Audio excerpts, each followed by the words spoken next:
ನಮಸ್ಕಾರ ಆಕಾಂಕ್ಷಿಗಳೇ, ಎಲ್ಲರೂ ನೋಡ್ತಾ ಇದ್ದೀರಾ ಸ್ಟೂಡೆಂಟ್ ಸೊಲ್ಯೂಷನ್ ಯೂಟ್ಯೂಬ್ ಚಾನಲ್. ಶಿಕ್ಷಕ ಆಕಾಂಕ್ಷಿಗಳಿಗೆ ಬಿಗ್ ಅಪ್ಡೇಟ್. ಸುಪ್ರೀಂ ಕೋರ್ಟಿಗೆ ಹೋಗಿದ್ದಾರೆ, ಅಪ್ಲಿಕೇಶನ್ ಕೂಡ ಹಾಕಿದ್ದಾರೆ. ಶಿಕ್ಷಕರಿಗೆ ಟಿಇಟಿ ಕಡ್ಡಾಯ ಕುರಿತು ವಿನಾಯಿತಿ ಕೊಡಬೇಕು ಅಂತ ಸಂಪೂರ್ಣ ಮಾಹಿತಿಯನ್ನು ತಿಳಿಸ್ಕೊಡ್ತೀವಿ. ಚಾನಲ್ಗೆ ಸಬ್ಸ್ಕ್ರೈಬ್ ಆಗಿ. ನಿಮಗೆ ಗೊತ್ತಿರೋ ಹಾಗೆ ಶಾಲಾ ಶಿಕ್ಷಕರಿಗೆ ಟಿಇಟಿ ಕಡ್ಡಾಯ ಇದರ ಕುರಿತು ಪರೀಕ್ಷೆಗೆ ವಿನಾಯಿತಿ ಕೊಡಬೇಕು ಅಂತೇಳಿ ಸುಪ್ರೀಂ ಕೋರ್ಟ್ಗೆ ಕೂಡ ಹೋಗಿದ್ದಾರೆ.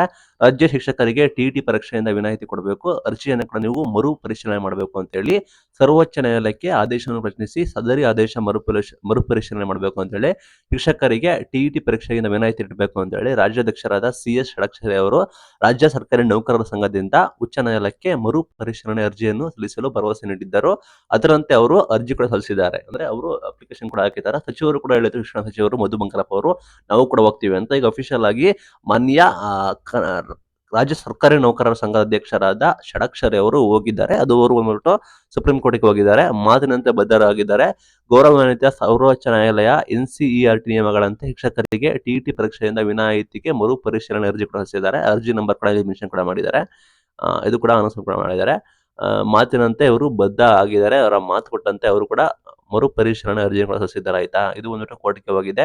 ನಿಮಗೆ ಗೊತ್ತಿರೋ ಹಾಗೆ ಎಲ್ಲ ಶಿಕ್ಷಕರಿಗೆ ಟಿಇಟಿ ಕಡ್ಡಾಯವಾಗಿ ಕ್ಲಿಯರ್ ಮಾಡಬೇಕು ಅಂತೇಳಿ ನಿಮಗೆ ನಿಯಮ ಕೂಡ ರೂಪಿಸಿದ್ದು ಸುಪ್ರೀಂ ಕೋರ್ಟ್ ಆದೇಶ ಕೊಟ್ಟಿತ್ತು. ಆ ಹಿನ್ನೆಲೆಯಲ್ಲಿ ನಿಮಗೆ ಲಾಸ್ಟ್ ಟೈಮು ಎಲ್ಲ ಶಿಕ್ಷಕರು ಕೂಡ ಬರ್ದಿದ್ರು. ಆ ನಿಟ್ಟಿನಲ್ಲಿ ನಿಮಗೆ 92,000ಕ್ಕೂ ಹೆಚ್ಚು ಜನ ಟಿಇಟಿಗೆ ಎಲಿಜಿಬಲ್ ಕೂಡ ಆಗಿದ್ರು. ಯಾಕೆ ಟಿಇಟಿಗೆ ಎಲಿಜಿಬಲ್ ಆಗಿದ್ರು ನಿಮ್ಗೆ ಗೊತ್ತಿರೋ ಹಾಗೆ, ಸುಪ್ರೀಂ ಕೋರ್ಟ್ ಆದೇಶ ಇತ್ತು, ನಮ್ಮ ಕೆಲಸ ಎಲ್ಲಿ ಹೋಗ್ಬಿಡುತ್ತೆ ಅಂತ ಹೇಳಿ ಸಾಕಷ್ಟು ಜನಕ್ಕೆ ಗೊಂದಲ ಕೂಡ ಆಗಿತ್ತು. ಹಾಗಾಗಿ ಹೆಚ್ಚು ಜನ ಬರೆದು ಹೆಚ್ಚು ಜನ ಉತ್ತೀರ್ಣರಾದರು.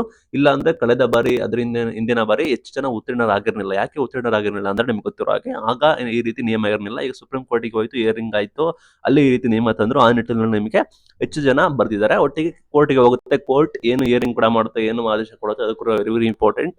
ಅದನ್ನ ಕಾಯ್ದು ನೋಡೋಣ. ಇದು ಇವತ್ತಿನ video. Thank you for watching till end. Thank you.